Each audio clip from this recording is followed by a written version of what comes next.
we look at the world around us, and we can see that it's a dangerous place. People are getting killed, things stolen from them. All kinds of things can happen to you. Think about the Buddha on the night of his awakening. He saw that the world was even more dangerous than that. So that people do the things that actually lead to miserable rebirths. And they do them willingly, because they don't know. They associate with the wrong people, they don't have any respect for the noble ones. They act on wrong views. They think they're doing something right, but then it pulls them down. And the depths of how it can be pulled down are much worse than what we see here in the human world, even with animals. So the Buddha said we have to be heedful. He said all skillful qualities come from heedfulness, and particularly the 5 strengths we need in order to defend ourselves, to protect ourselves. The first of the 5 strengths is conviction. You believe in the Buddha's awakening, that what he saw on the night of his awakening is true. And not only that, but he gained freedom from the knowledge that he gained on that night. And as he said, it came from qualities that anybody can develop. Heedfulness, ardency, resolution. We all have these qualities to some extent in some activities. He says if you develop them in full, they can take you to full freedom. So believing in his awakening is not just believing that something happened in the past. The belief is that it has implications for what you're doing right now, how you can protect yourself. Because what he saw, as I said, was that you can act on good intentions and they'll lead you to good places. You can act on unskillful intentions and it'll lead you down. And all of us have quite a mix. So we have to be very careful about what we do and what we say and what we think. That's how we protect ourselves. Because as the Buddha saw, the dangers are not so much coming from outside, it's the dangers that come from within that can really pull us down. If somebody kills you, it doesn't mean that you're only going to have to go to hell. But if you give in to greed, aversion, and delusion, you kill somebody else, okay, that could pull you down. So the dangers are inside. When you have conviction, the Buddha's awakening, all the other strengths follow, if you're heedful. Because you realize that you have to do what you can to abandon unskillful qualities in the mind, because that's where the danger comes from, and to develop skillful qualities. And be confident that you can do that. All too many people have a negative inner critic that criticizes everything you do. And all the Buddha said, you do have to be your own, as you say, your own prosecutor. You do have to charge yourself when you make mistakes. But that's part of another voice that says, you can do this. The reason you should recognize your mistakes is so you can learn from them.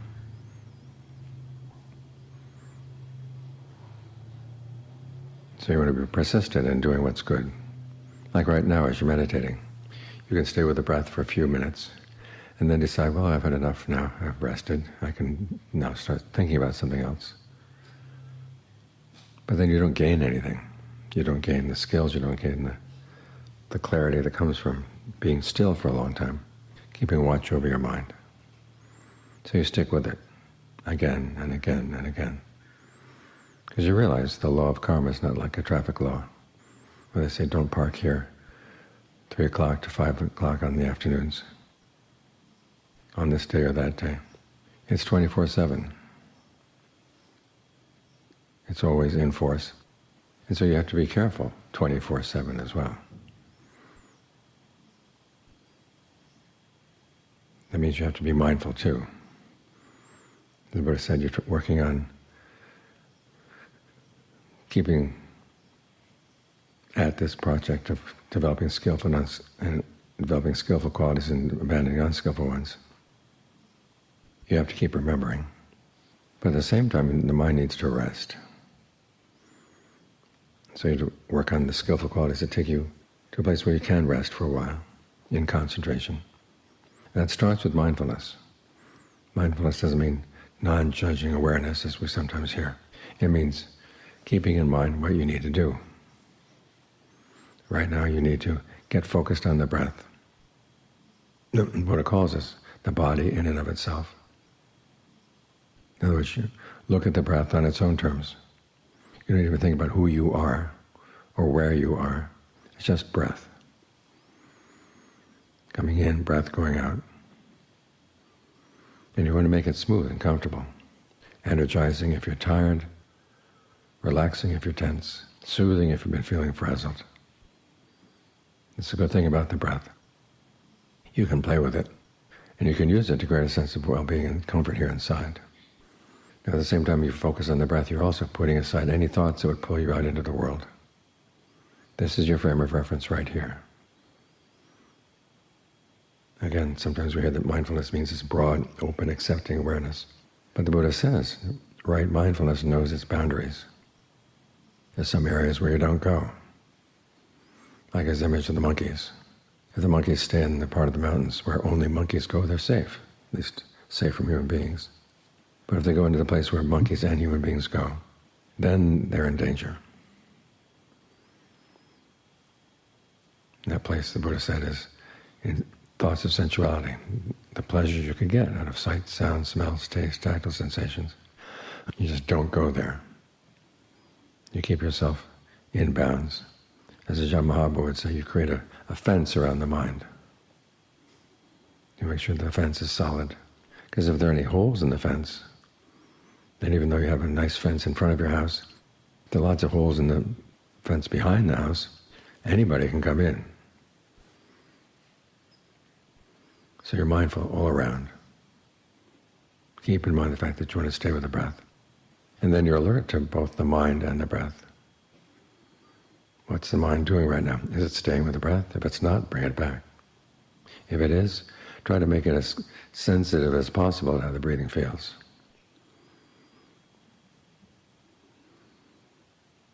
This is a quality called ardency. Try doing this well. And in doing it well, you get the mind into concentration.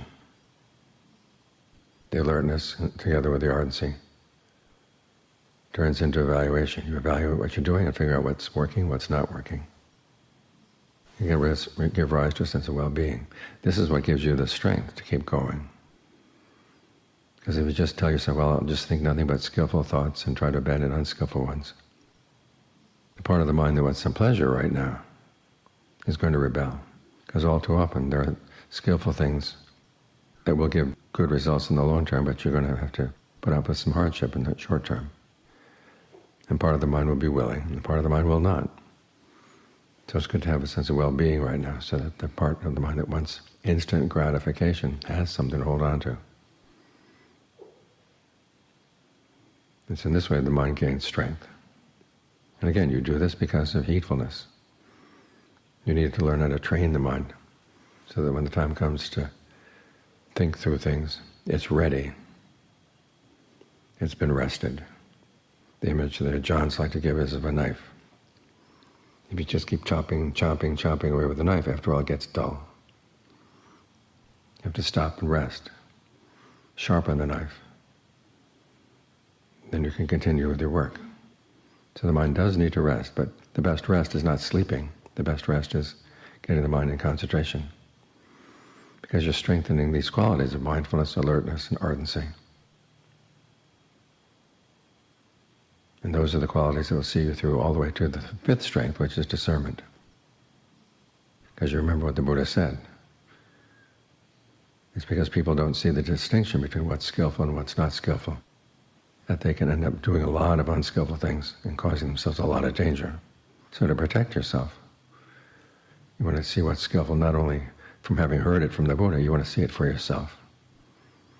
And you also want to know how to talk your mind out of wanting to do unskillful things, wanting to do skillful things, regardless of how hard they are. And all this is an aspect of discernment. All too often we hear about discernment being about the three characteristics, emptiness. But the Buddha talks about discernment in very practical terms. Understanding your mind, able to convince the mind when things are difficult, how to do, or that it can do skillful things, even when it's feeling weak or threatened. That's how your discernment grows. These are your strengths, and these are the things that keep you protected. Because once you've seen for yourself what really is skillful, in other words, it does lead to happiness. What really is unskillful, you see that it does lead to pain. Now you're not just going on conviction, you're going on experience. And you've made yourself a reliable judge of your experience by being more mindful, developing your powers of evaluation. This way you can protect yourself. There's a story in the canon, King Pasenadi, who tends to be something of a naive, but like to visit with the Buddha and talk about Dharma matters. Comes to see the Buddha one day and says, I've been thinking about this. Those who have a big army, but they don't observe the precepts, they're leaving themselves unprotected, no matter how big the army is. Why is that?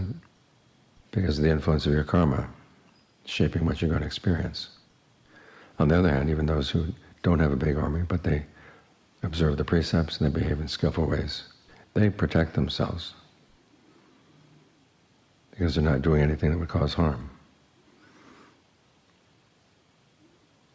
Of those precepts, the Buddha said the most important one is the precept against lying. Because the more you lie, the more you're going to be exposed to other people's lies.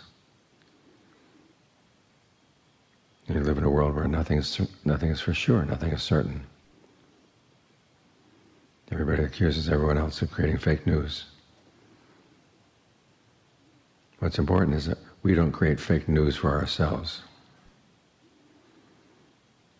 Because if you do get used to lying to other people, then it gets easier and easier to lie to yourself. And everything inside becomes fake news. But if you hold to this one precept, this is the big one, that you're not going to tell lies, you're not going to misrepresent the truth. Then you're protecting yourself. Of course, telling the truth has other aspects as well. You have to know the right time and place, which truths are beneficial to talk about, which ones are not, and when to talk about them, who to talk about them to. There's a real skill in being truthful. And all the teachings that the Buddha gives are matters of skill. You have to be skillful in being generous, in other words, acting on the right motivation, giving gifts that will be useful, giving gifts to people who use them well, being skillful in being virtuous, as in the case of telling the truth, knowing when to stay silent, when to change the topic. You never say anything that you know is false. But there are times when you hold some information back. Think of the Buddha.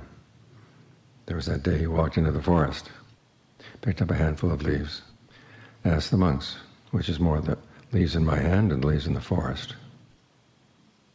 And the monks said, of course, the leaves in the forest are more. The Buddha said in the same way, the things I learned through my awakening are like the leaves in the forest. What I had taught, the Four Noble Truths, is like the leaves in my hand. And here's someone who has truth 100%. Even then, he knows when to hold it back.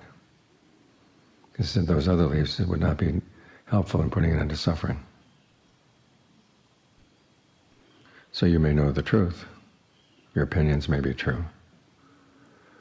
But how true are they compared to the truth of the Buddha? He knew when to hold things back.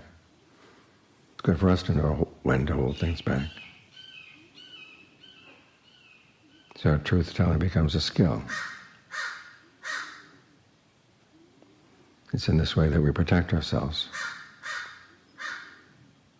As the Buddha said, what an enemy might do to you is nothing compared to what evil things the mind can do to itself if it's not trained. At the same time, what a loved relative, someone who really loves you, can do for you is nothing compared to what you can do for yourself when you do train the mind.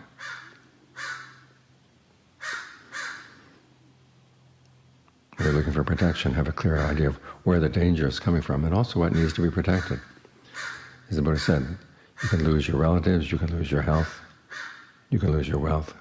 And that's not going to pull you down to hell.